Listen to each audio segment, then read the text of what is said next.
What up, though?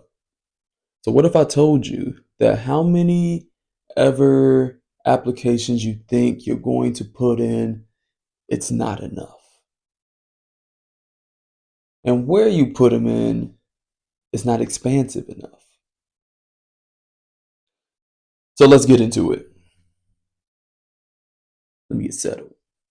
So, when it comes to applications, right? So, previously, let's backtrack. So, in the first episode or in the first part of this, I told you, hey, you need to get your name out there, right? You need to make sure that people know who you are, or you're laying the foundation, the groundwork for, hey, I'm about to go on this job market. All right.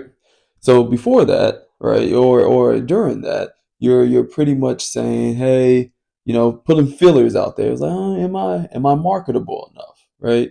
Do I have enough to get into this position that I want that I need to get into this position, right?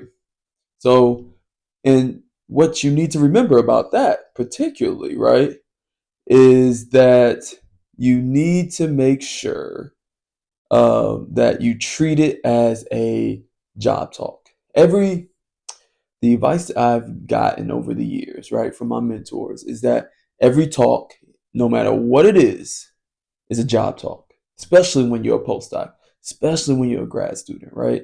Every talk is a job talk because you never know what can come out of it, good and bad, right? If you do really bad, then they're gonna be like, ooh, we'll never look at him or her or them. But if you do a really good job, you'll be like, okay, wait a minute, hey, you should apply to this position, and that's kind of what happened to me, or that's what happened to me um, when I did my talks, when I went on these um, semi interviews, or what you can call them interviews, really, or but these recruiting trips, really, and it was like, hey, you should apply, right? So remember, treat it as a job talk because that's exactly what it is. Okay. Now we get into the application portion, right?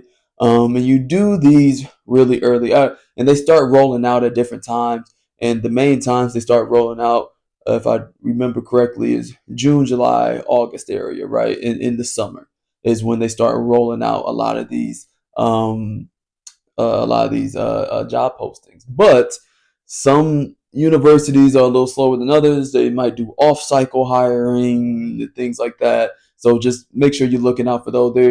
There are different tools out there for you to look, or for you to keep track of all the job postings, because a lot of different places will post on different places. So I mean, LinkedIn is one. I think it's higher ed or academic higher ed. I got to look that up again, or .org or something like that, where they post all of the job postings, right? Especially the assistant professor positions.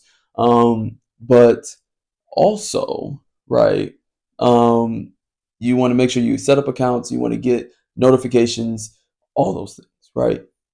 So, and that will help you know, okay, that they posted a job, or some in this region, in this area, they posted this job. Let me go apply, right? And so, and that brings me to 2 points, right? First point is you want to apply early, you want to apply often, because a lot of times it's first come, first serve, right? Because they might not say the first time around they didn't find the person they was looking for. They might open it up again, right? And look for another person because the job or the search was unsuccessful. All right. So you want to make sure that you put your application in. All right. So, but also what I've seen and what I've heard and what I've experienced is that a lot of people, what they do is they'll put in applications to these certain places. Like it'll be like 3, 4 places, right? And it'll be the top places. Like we're talking Duke, UNC, Harvard, John Hopkins, Stanford. We're talking the top places. The top R1 institutions, right? So, and I think I want to. What I'm going to do is probably do an amendment to this video and tell you the differences between the different universities. So this video doesn't go too long. but you got R1, you got R2, you got R3, you got PUIs, predominantly undergraduate institutions, and you got HBCUs. So there's many different options for research. But in this case, what I'm talking about is just the application process, right? So you want to make sure that you're not only applying to the top schools, because guess what?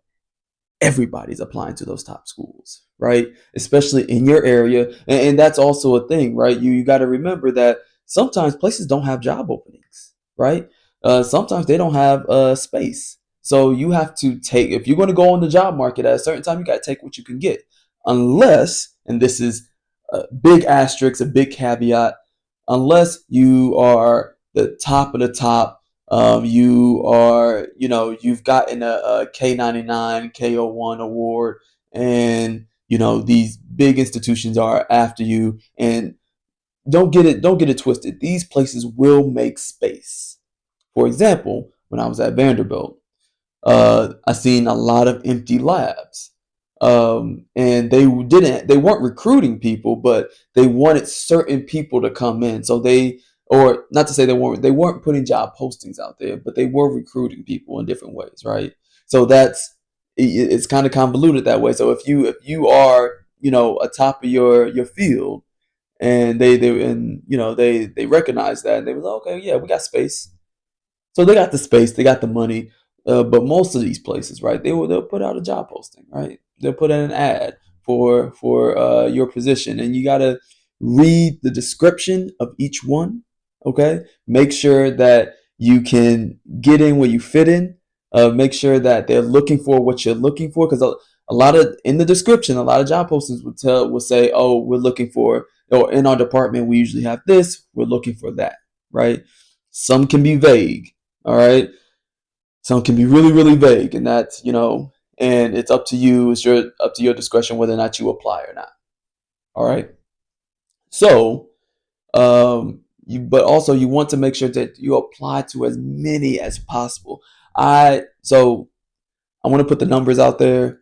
I applied to about, oh God, I want to say it was over. I feel like it was 63 applications I put out there, maybe more, and maybe a little less if my memory serves me correctly. I got to look at the numbers. I'll put them up here. But um, I applied to a bunch of positions, right? And I didn't hear back from most of them. I got rejected from a lot of them, but the ones that I did hear back. So then I got multiple what they call phone interviews. They're just Zoom interviews, right? And I got multiple Zoom interviews. So I think I got about 10 of those maybe. And then after the 10 Zoom interviews, then I got invited for in-person interviews, and I had about 4 or 5 of those, right? And then I only got out of that 2 offers. 2 offers. Okay. Oh, okay. Technically 3. Look, the other one was I was going to take, but technically 3 offers out of how many 60 odd applications that I put in. Think about that for a second, right? Think about the percentages. So make sure that you cast a wide net. Be a little flexible. You can do, and I said this throughout my application. It's like you can do research anywhere. You just want to be in the right place to do it, right? You can make it. You can make it happen anywhere. And I think people are caught up on, oh, I want to be at this institution because it's so prestigious. And I was like, to be honest, none of that shit matters. At the end of the day, none of that shit matters. All right, because you're trying to get a position. That's it. You're trying to get in where you fit in. So, one, make sure that you are reading the descriptions of these applications. All right. 2, make sure that you are casting a wide net. 3, make sure that you are staying up to date on when the job postings are being posted or being out, right? Because there are different tools, web tools that allows you that'll give you updates. And then 3 or 4, sorry, make sure there are certain. I know there were certain places that I was not willing to go, or areas in the country because of this face that I was not willing to go. Right.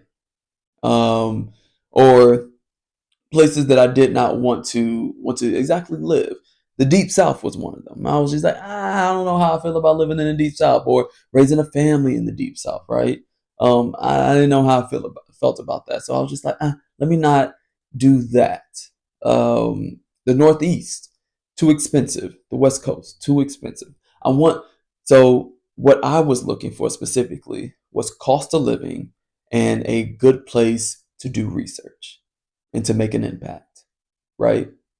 So, and you got to figure out what's important to you in a job, what's important to you in the area that you live in. What are you willing to sacrifice? What are you willing to amend and be adaptable about? For me, I mean, don't get me wrong, I don't exactly like living in cities. However, um, I didn't want to live inside of one, right?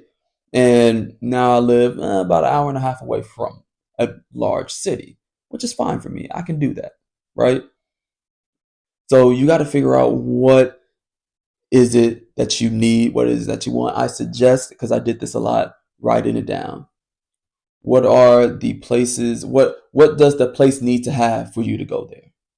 All right, and then you'll be surprised about some of these places, some of the smaller places. And I'll get into that in the next video. You'll be surprised about some of the smaller places, right? That and what they can offer, because it might just surprise you. All right, so be open, be open to all the different possibilities that you could apply to. All right, you could be a professor at, because some of these smaller places are a little bit better than bigger ones, my opinion. So, hey, this is Dr. Stevens, the scientist who live, signing off. I'll catch you guys next time. Peace.